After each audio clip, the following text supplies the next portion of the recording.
तो hello guys, कैसे हो आप लोग। मुझे तो हम ठीक ही होंगे। तो आज के इस वीडियो में हम बात करने वाले हैं हमारे कावाकी के बारे में कि जो हमारा कावाकी है वो बाकी बच्चों के अंदर बस वही सरवाइव कैसे किया। क्योंकि हम सभी को पता है कावाकी के साथ और भी काफी सारे बच्चे थे और उनमें से बस हमारा कावाकी एंड कोड ही सरवाइव किए। कोड के बारे में मैं कल वीडियो लेके आऊंगा, इसीलिए चैनल को सब्सक्राइब कर लो एंड बेल आइकन को ऑन जरूर से कर लेना। लेकिन आज के इस वीडियो में हम बात करने वाले हैं हमारे कावाकी के बारे में।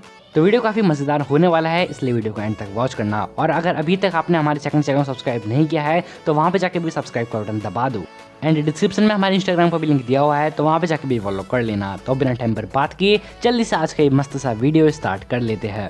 तो देखो कावाकी जिंदा कैसे बचा, ये जानने से पहले हमें जानना पड़ेगा कि एक ओत्सुत्सुकी को वेसल बनाने के लिए क्या क्या चाहिए होता है। I mean, क्या क्या चीजें वेसल के अंदर चाहिए होती है। एक ओत्सुत्सुकी को वेसल बनाने के लिए उसके वेसल के अंदर 3 चीजें जरूरी चाहिए होती है। तो पहली चीज जो चाहिए होती है वो ये होती है कि हमारा ओत्सुत्सुकी का वेसल एकदम यंग होना चाहिए, या फिर कहे तो इतना यंग होना चाहिए कि वो उस वेसल वाले प्रोसेस को एकदम सर्वाइव कर ले। एंड ऐसा मैं इसलिए कह रहा हूँ क्योंकि मालूम पड़े किसी बूढ़े आदमी को वेसल बनाया और 2 दिन बाद बूढ़े आदमी का ही काम हो गया, तो इसलिए वेसल यंग होना चाहिए। एंड सेकंड चीज जो है वो है कि हमारे वेसल की बॉडी काफी हेल्दी होनी चाहिए और काफी फिट एंड फाइन होनी चाहिए, ताकि जब ओत्सुत्सिफिकेशन का प्रोसेस हो उसके अंदर वेसल को कोई भी तरीके का हार्म या फिर कहीं तो डैमेज ना पहुंचे। और ये पॉइंट ज्यादा काम के नहीं थे, लेकिन जो थर्ड पॉइंट है वो है मेन पॉइंट। थर्ड पॉइंट कुछ इस तरीके से है, जो हमारा ओत्सुत्सुकी है उसका जो वेसल है, उसका फेट, उसका आइडियोलॉजी एंड उनकी लाइफ के अंदर ऑलमोस्ट काफी सारी चीजें मैच होनी चाहिए। तो देखो जो ये थर्ड पॉइंट है इसके अंदर हमें हमारे काफी सारे क्वेश्चंस के आंसर मिल जाते हैं। अब आप पूछोगे कि भाई इशिकी एंड कावाकी सेम कैसे हुए। इशिकी एक ओत्सुत्सुकी ठहरा एंड कावाकी एक नॉर्मल ह्यूमन बीइंग, और इन लोगों की लाइफ कैसे सेम हो सकती है। और अगर आपने ध्यान ना दिया हो तो जो हमारा इशिकी है वो जितने भी बच्चे लेके आया था एक्सपेरिमेंट करने के लिए, वो सारे के सारे ऐसे बच्चे थे जिनके माँ बाप ने काफी ज्यादा टॉर्चर किया, या फिर उनके माँ बाप ने नहीं तो किसी और ने काफी ज्यादा अब्यूज किया, just same age our boy कावाकी।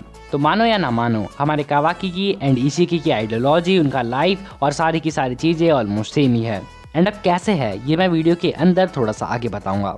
और इवन दो मैं चैप्टर 68 जब वापस से पढ़ रहा था तब मुझे इन सब चीज़ों का आइडिया आया था, क्योंकि चैप्टर 68 के अंदर कावाकी कहता है, मुझे अब पता लगा इशिकी ने मुझे क्यों चुना। मतलब एग्जैक्टली तो ऐसा नहीं कहता, लेकिन ऐसा वो कहता है कि मुझे पता लग गया। ऐसा ही कुछ सिमिलर सा कहता है वो, जिस वजह से ये थ्योरी मेरे दिमाग के अंदर फोरशैडो हुई और मैंने इसके ऊपर रिसर्च करना स्टार्ट करी। एंड मुझे कुछ चीज़ें पता लगी है जिस वजह से मैं कह सकता हूँ कि जो हमारा इशिकी है एंड कावाकी है वो दोनों सेम है। और वहीं इशिकी एंड कावाकी को तो छोड़ो, हमारा मोमोशिकी एंड बोरुटो भी सेम है। तो देखो आप सभी को पता है और मुझे भी पता ही है कि जो हमारा कावाकी बंदा था उसे काफ़ी ज़्यादा टॉर्चर किया गया था उसके बाप के द्वारा। एंड इवन दो उसे काफ़ी ज़्यादा लोगों ने बिट्रे भी किया था, जिसके ऊपर उसने भरोसा किया था। उसने गोल्डफिश मैन के ऊपर भरोसा किया एंड उसने उसको बिट्रे कर दिया। उसने खुद हमारे जिगेन के ऊपर भी भरोसा करने की कोशिश करी, लेकिन इन दी एंड जिगेन ने भी उसका यूज ही किया। एंड ये सारी चीज़ें हमारी ओत्सुत्सुकी इशिकी के साथ भी हुई थी।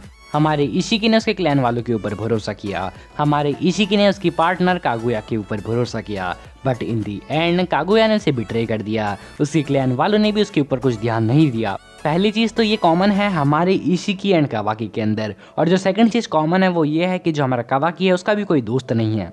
आसान भाषा में कहूँ तो जब हमारे कावाकी को कर्मा मिलने वाला था तब वो एकदम सेम था हमारे इशिकी ओत्सुत्सुकी जैसा, यानी कि उसका भी कोई दोस्त नहीं था। बोरुटो वगैरह तो उसके दोस्त बाद में बनते हैं, लेकिन तब उसका कोई भी दोस्त नहीं था।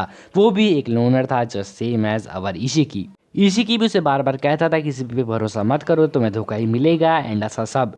और जिस वजह से उन दोनों की आइडियोलॉजी सेम हो जाती है और ऐसे हमारा कावाकी एक परफेक्ट वेसल बन जाता है। पिछले के 2 पॉइंट्स तो हमारे कावाकी के अंदर ऑलरेडी थे ही, तो यही रीज़न था कि हमारा कावाकी एक परफेक्ट वेसल बन के तैयार हो गया। यही रीज़न था कि हमारा कावाकी उन सारे बच्चों में से सर्वाइव कर गया, और यही रीज़न था कि वो सारे के सारे बच्चे मारे गए।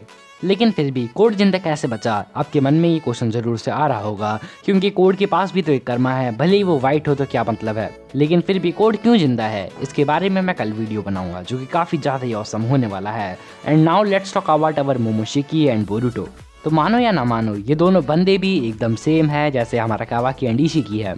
मोमोशिकी की आइडियोलॉजी आप देखोगे तो वो शॉर्टकट अपनाता है और जल्दी स्ट्रांग बनने के तरीके ढूंढते रहता है।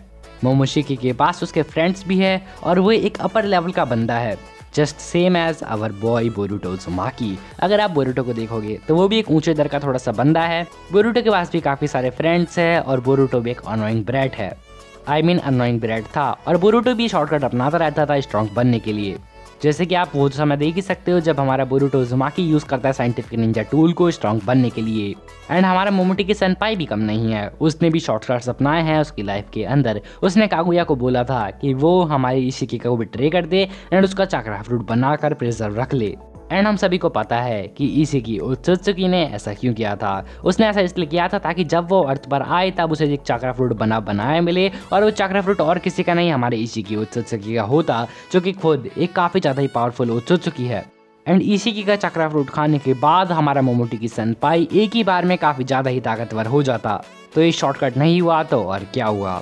एंड कहीं ना कहीं यही एक रीज़न है कि हमारा केंशिकी ओत्सुत्सुकी उराशिकी ओत्सुत्सुकी वहाँ पर किसी को भी कर्मा नहीं देख पाए, और हमारे इशिकी ने भी बस कावाकी को ही चूज़ किया कर्मा देने को, जबकि उसके पास इतने सारे बंदे मौजूद थे जब हमारा बैटल वगैरह चल रही थी, लेकिन उसने फिर भी कावाकी को ही चूज़ किया क्योंकि उसे पता था कावाकी is a perfect vessel for him. अगर मान लो वो हमारे नरूटो को कर्मा देने चाहता तो नरूटो सर्वाइव नहीं कर पाता, या फिर कर्मा सर्वाइव नहीं कर पाता, क्योंकि भाई नरूटो के अंदर टोकनो जुत्सु है, नरूटो के अंदर होप भरा हुआ है, नरूटो के अंदर चाइल्ड ऑफ प्रोफेसी भरा हुआ है, नरूटो के अंदर काफ़ी सारी अच्छी चीज़ें भरी हुई है, जिसकी वजह से इशिकी का कर्मा हमारे नरूटो के अंदर कभी भी नहीं चढ़ सकता। और शायद यही एक रीज़न हो सकता है कि बाकी के जो ओत्सुत्सुकी है वो ऐसे ही मर गए बिना कोई कर्माशील दिए किसी और बंदे को। तो ओवरऑल ये थ्योरी काफ़ी ज़्यादा सेंसफुल है, इसके अंदर ज़्यादा कोई फ्लॉज नहीं है। तो आपको क्या लगता है इस थ्योरी के बारे में, क्या ये थ्योरी सही है? एंड कोड के ऊपर भी मैंने काफ़ी तगड़ी थ्योरी बना रखी है जो कि सच में आप देखने के बाद हैरान रह जाओगे। तो okay guys, that's all for today. मिलते हैं किसी और वीडियो में, तब तक के लिए सायोनारा शिता।